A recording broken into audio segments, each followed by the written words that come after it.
Hello everyone, तो आप लोग कैसे हैं। उम्मीद है कि अच्छे होंगे। आज हमारे यूट्यूब चैनल प्रीति एमएलसी क्लास पे आप सबका स्वागत है।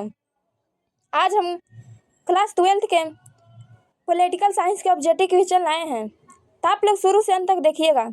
चलिए हम क्लास को स्टार्ट करते हैं। प्रश्न संख्या 1, शीत युद्ध क्या था? इसका सही ऑप्शन होगा ऑप्शन नंबर बी, केवल युद्ध की संभावनाओं वाली स्थिति। प्रश्न संख्या 2, द्वितीय विश्व युद्ध कब समाप्त हुआ था? इसका सही ऑप्शन होगा ऑप्शन नंबर सी, 1945 को। प्रश्न संख्या 3, दो ध्रुवीय विश्व का मुख्य कारण क्या था? इसका सही ऑप्शन होगा ऑप्शन नंबर बी, महाशक्तियों के बीच संघर्ष। प्रश्न संख्या 4, सोवियत संघ का गठन किस क्रांति के बाद हुआ था? इसका सही ऑप्शन होगा ऑप्शन नंबर सी, रूसी क्रांति के। चलिए आगे बढ़ते हैं। प्रश्न संख्या 5 की ओर। सोवियत संघ किस विचारधारा पर आधारित था? इसका सही ऑप्शन होगा ऑप्शन नंबर डी, साम्यवाद। प्रश्न संख्या 6, सोवियत संघ कितने गणराज्यों से बना था? इसका सही ऑप्शन होगा ऑप्शन नंबर बी, 15 गणराज्यों से। चलिए आगे बढ़ते हैं। प्रश्न संख्या 7 की ओर। सोवियत संघ का प्रमुख विरोधी कौन था? इसका सही ऑप्शन होगा ऑप्शन नंबर सी, अमेरिका। चलिए आगे बढ़ते हैं। प्रश्न संख्या 8 की ओर। सोवियत संघ की कौन सी नीति आर्थिक संकट का कारण बनी? इसका सही ऑप्शन होगा ऑप्शन नंबर डी, सैन्य होड़। प्रश्न संख्या 9, किस नीति के तहत सोवियत संघ ने राज्य के नियंत्रण में योजनाएं बनाई थी? इसका सही ऑप्शन होगा ऑप्शन नंबर बी, साम्यवादी नीति। प्रश्न संख्या 10, गोर्बाचेव ने किस सुधार की शुरुआत की थी? इसका सही ऑप्शन होगा ऑप्शन नंबर बी, लोकतंत्रीकरण के। क्वेश्चन नंबर 11 की ओर आगे बढ़ते हैं। पेरेस्ट्रोइका का अर्थ क्या है? इसका सही ऑप्शन होगा ऑप्शन नंबर ए, पुनः गठन। चलिए आगे बढ़ते हैं। प्रश्न संख्या 12 की ओर। ग्लासनोस्तर का क्या अर्थ है? इसका सही ऑप्शन होगा ऑप्शन नंबर सी, खुलापन। प्रश्न संख्या 13, सोवियत संघ का विघटन कब हुआ? इसका सही ऑप्शन होगा ऑप्शन नंबर बी, 1991 में। किस घटना के बाद अमेरिकी एकमात्र महाशक्ति बन गया? इसका सही ऑप्शन होगा ऑप्शन नंबर बी, सोवियत संघ का विघटन के कारण। प्रश्न संख्या 15, शांक थेरेपी किसके लिए निर्देशित थी? इसका सही ऑप्शन होगा ऑप्शन नंबर बी, पूंजीवादी व्यवस्था के लिए। प्रश्न संख्या 16, शॉक थेरेपी का मुख्य उद्देश्य क्या था? इसका सही ऑप्शन होगा ऑप्शन नंबर बी, निजीकरण। प्रश्न संख्या 17 की ओर चलते हैं। किस देश ने 1990 में खुद को आज़ाद घोषित किया? इसका सही ऑप्शन होगा ऑप्शन नंबर ए, लिथुआनिया ने।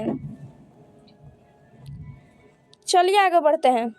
प्रश्न संख्या 18 की ओर। सोवियत संघ के विघटन का तत्कालिक कारण क्या था? इसका सही ऑप्शन होगा ऑप्शन नंबर ए, राष्ट्रीयता का उभार। प्रश्न संख्या 19, शीत युद्ध का अंत किसके विघटन से हुआ? इसका सही ऑप्शन होगा ऑप्शन नंबर बी, सोवियत संघ। सोवियत संघ में सुधारों का प्रमुख उद्देश्य क्या था?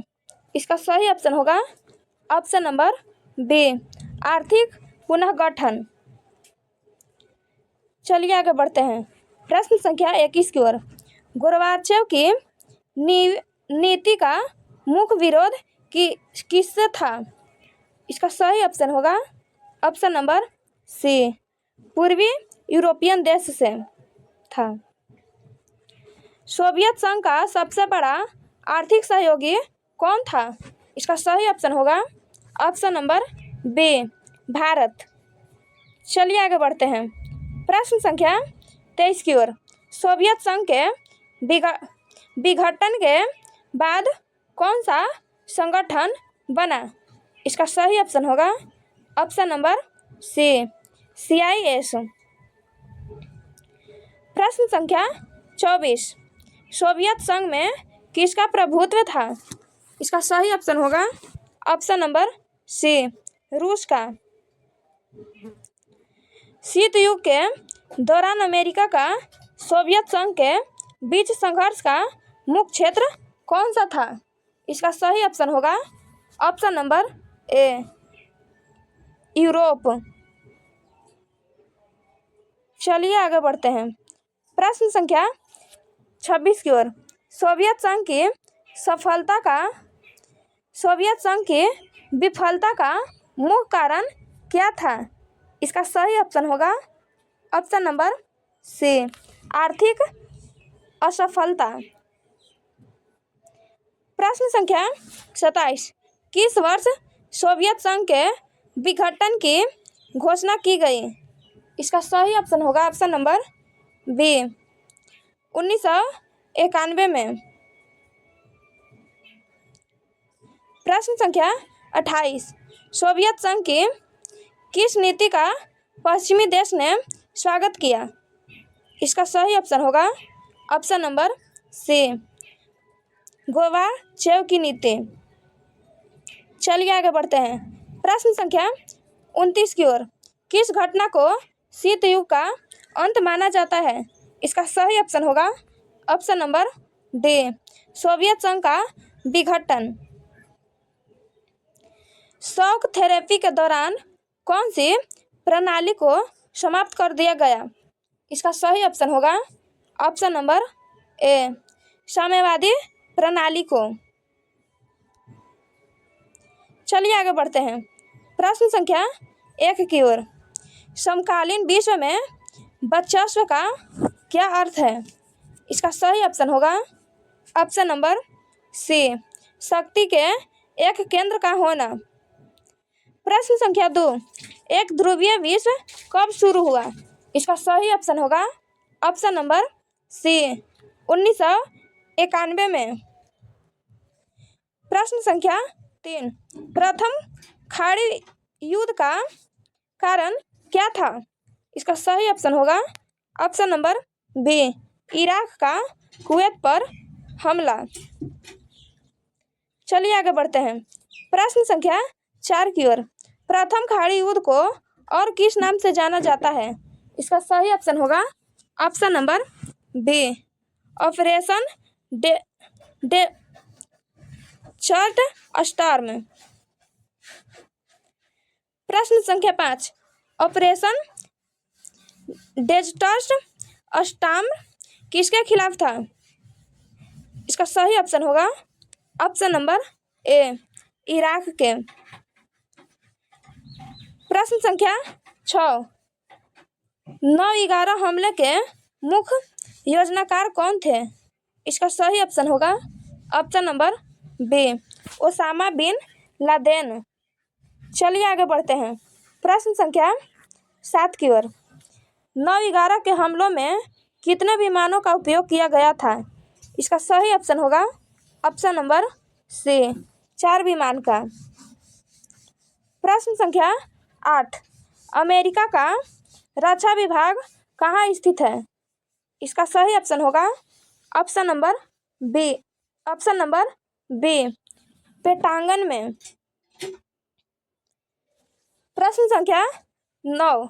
ऑपरेशन एंड्यूरिंग फ्रीडम का उद्देश्य क्या था?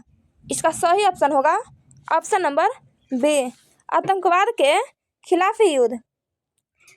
चलिए आगे बढ़ते हैं। प्रश्न संख्या 10, ऑपरेशन इराकी फ्रीडम कब शुरू हुआ?